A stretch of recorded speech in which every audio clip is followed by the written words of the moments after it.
Welcome back, you filthy exiles. So, I guess this is a secondary follow-up of my min and maxing, if we want to call it that, of my RF Jugg.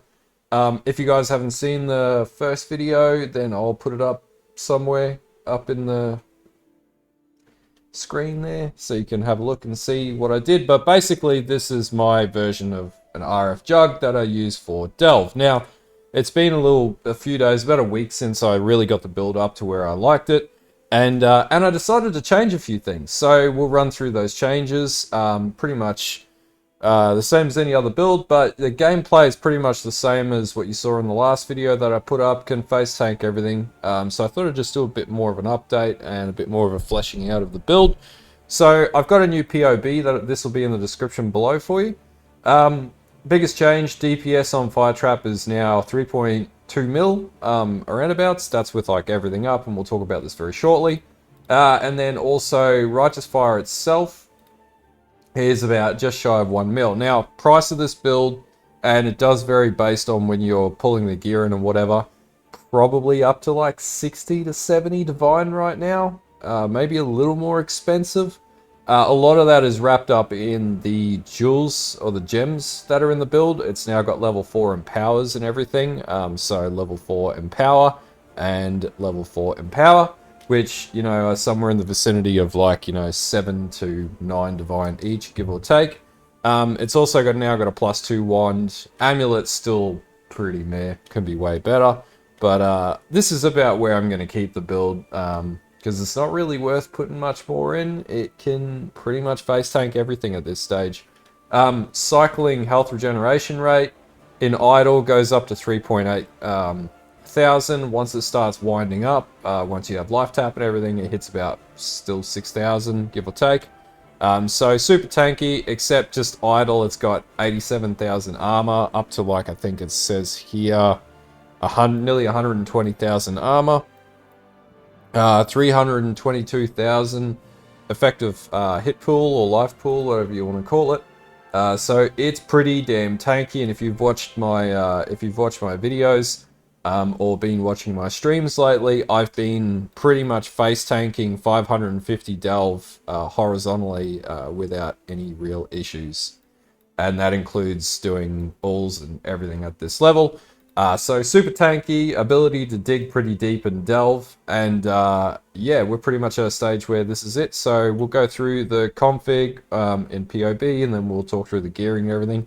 There's been some gem switches, and I'll pretty much just talk to the major changes that I made in the build, but I'll still cover off on everything as per normal in any one of these videos that I put up. So anyway, let's get into the POB configs.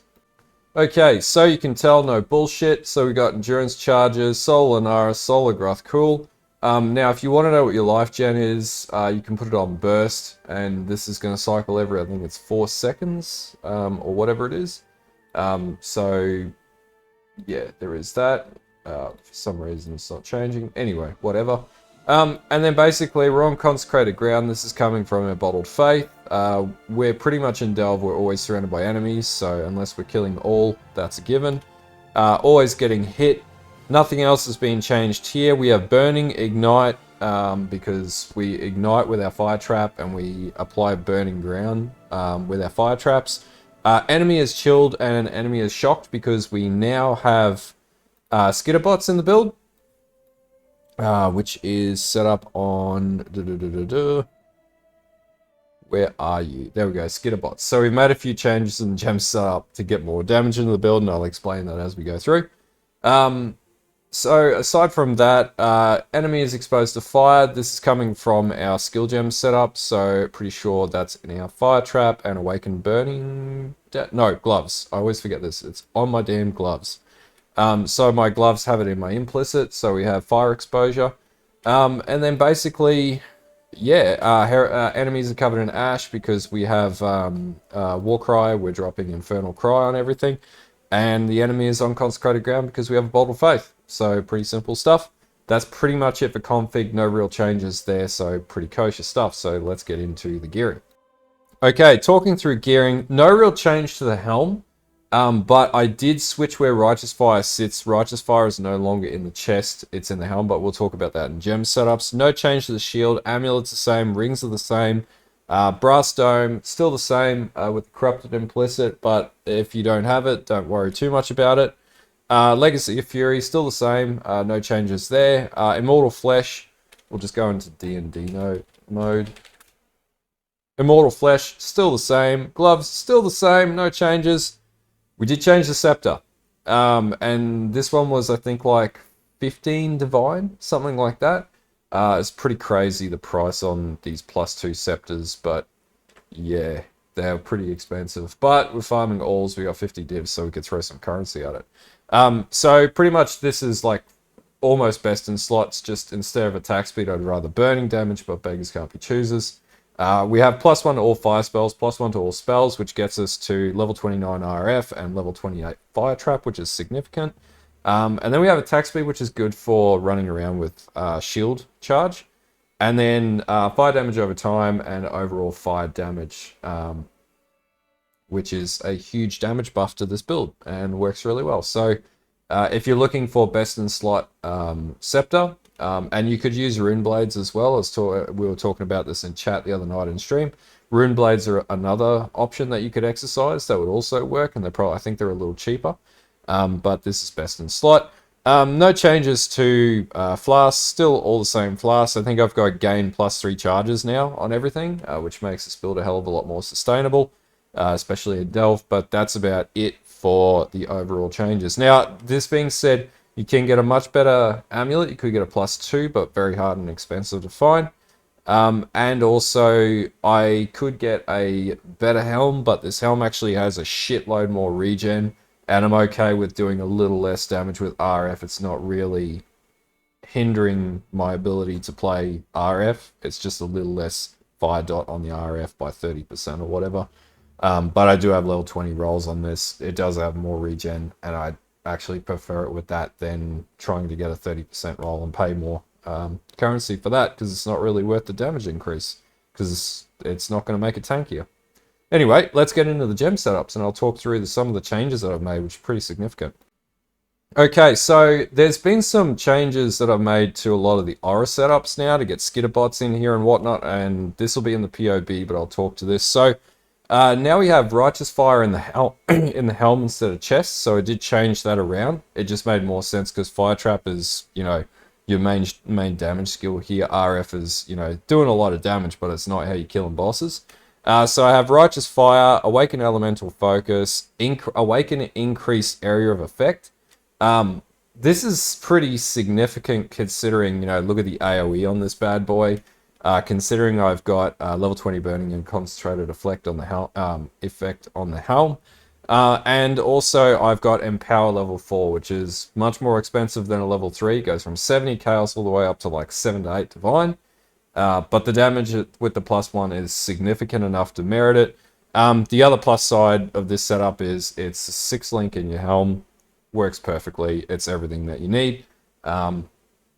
RF is really secondary. It does a lot of damage, but it's not there as your main damage dealer.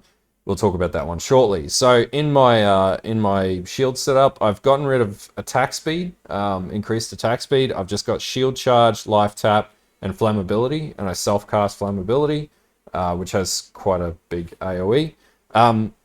Didn't really need the attack speed. I've got more attack speed on my scepter, but also it just hindered me from being able to sustain shield charge by not having it attached to life tap. So I made that change. It is a little slower. It does feel a little slower, but if you switch out the Quartz Flask, if you're mapping and run with Quicksilver Flask, that fixes all your problems, because you're killing shit really quickly anyway. In the Scepter, so we've got Infernal Cry, Enlighten level 3, and Skitterbots. So Enlighten level 3s have come down a pretty significant amount this league, and if you're delving, you can afford to buy it pretty easily.